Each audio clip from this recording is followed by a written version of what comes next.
Running like Usain Bolt, swimming if I can't float. With it, take the paper, rip it clean slate. Here we go, dropping like Geronimo, popping Tropicana flows, boast till we bubble up. Undercover, they don't know.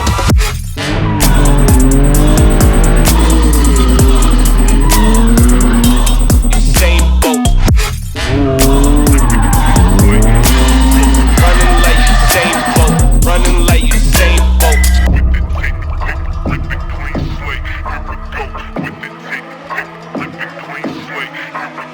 Running like Usain Bolt, swimming if I can't float. With it, take the paper, rip it clean slate. Here we go, dropping like Geronimo, popping Tropicana flows, boast till we bubble up. Undercover, they don't know. Running like Usain Bolt, swimming if I can't float. With it, take the paper, rip it clean slate. Here we go, dropping like Geronimo, popping Tropicana flows, boast till we bubble up. Undercover, they don't know.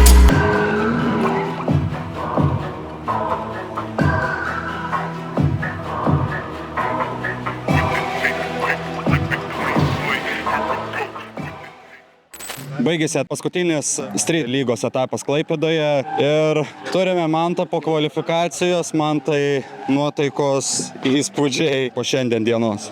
Negyvos nuotaikos, negyvi įspūdžiai. Sankaba tikrai pavedė, reikėjo į Zestino padangas pūsti 4,5 baro ir tai buvo negana. Bandžiau porą čeisų padaryti ir jeigu čiut priveitėjai, padeda vėl Sankaba. Iš karto užsitiesinė. Tai toks etapas ir buvo. Bandėme išgyventi, per treniruotės mokinome iš čiuožimo meno. Per kvalifikaciją pirmas ranas gavosi, kaip pirmo, antro nepasėmė klipo, tai labai mus nuskriaudė. Sakym, pasistengsim, antro važiavimo irgi taip pat biškį gavosi nefaina. Ant pasistatymo persispyrau per Sankabą, bet žiūriu, manęs neužmetė. Tai jau biškį supanikavau, rankinis buvo, bet jau tada irgi jau nevažiavai ten, kur reikėsi važiuoti, bandai kompensuoti.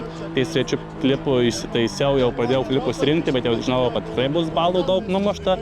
Ir pačiam gale po didžiojo lanko užsikampavau šiek tiek. Tada greičiau pakankamai nesusirinkau, kad pabaigti trasą. Tai pataikėme no-go zoną.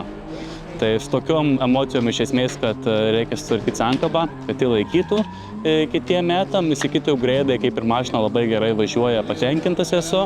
Pasidarysim šitą darbelį, kitais metais pasiteniruosim daugiau. Tikrai šie metai buvo ženkliai geresni negu bet kurie kiti. Tai manau, šitas įsilaižė problemą su bolidu. Tikrai kitais metais galėsim grįžti kompetitiv stipriai. Kas laukia dar po šio etapo? Po šio etapo dabar laukia sezono uždarymas Klasika Matsūris. Tikimės ten sudalyvauti, bet kadangi norim sudalyvauti ir suvažiuoti tenai smagiai, su Edvinu norim kartu turėti gerus sporinius, pasivažinėti visas tas 12 valandų iš širdies. Tai dabar, kai bolidas po šito etapo grįžta, eis jisai iš karto į Sankabos keitimą. Tai tikimės iki Matsūrio viską susitvarkyti, kad tenai būtų važiuojanti. Ant Matsūrio pabaigsim 25 metų sezoną.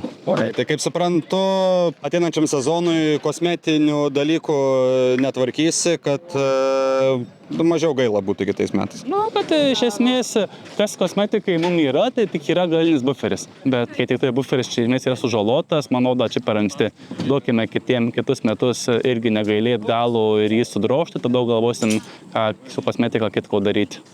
Kokiom nuotaikom palydim šį sezoną? Tiesą pasakius, nežinau, įspūdingom kažkom gal ir nelabai. Finišavom sezoną, mašina nukentėjo, bet to ateiklinai parodysim visiems.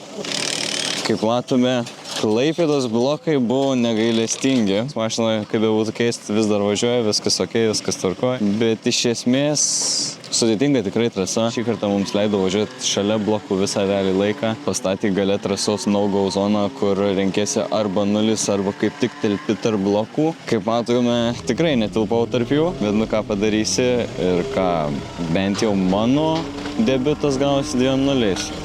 Pirmų važiavimų tiesiog būtent po tos no-go zonos greitis didelis surinktas ir net prisistabdymas nepadėjo nuo blokų išvengimo. nes tiesiog atrodo atsileidai jautiesi nesi į trajektoriją, kur tu išvažiuosi ramiai savo ir gaunasi, kad kabini blokus. Bet dar vis dėlto sėkmingai, nes tik tais realiai kosmetika ir viena šakė. Tai čia nieko baisaus, labai lengvai patvarkoma. O šiaip išgyvenom realiai, sakyčiau, reikia praktikos visiems šitiems reikalams, kad toliau važiuotumėm šalia blokų ir jų neskriaustumėm, paliktumėm ramybėj. Ką galiu pasakyti? Belieka, nežinau, nors finišavom realiai stryto sezoną, bet galbūt išvažiuoti dar į porą treniruočių, kažką naudingo nuveikti su tą mašiną, nepamiršti skilų ir pasibandyti tiesiog važiuoti. O toliau jau laukia kiti metai, kiti iššūkiai. Bandysim tikrai ne kartą pasirodyti praėję kvalifikacinį raundą ir kovose kovojant. Bet šiais metais turime tai, ką turime. Sakyčiau, nereikia nukabinuosis ir toliau važiuojam. Kas dar laukia šį sezoną? Nuoširdžiai net nežinau, manau, galbūt biudžetą paauginti ir bandyti kažkur išvažiuoti, pramankštinti kojas. Bet jo, dar tikrai, manau, pasimatysim Matsuri. Reikia tą mašiną, manau, dar truputį pagražinti. Tik nežinau, ar tais pačiais elementais gražinsim, bet reikia toliau linksmintis.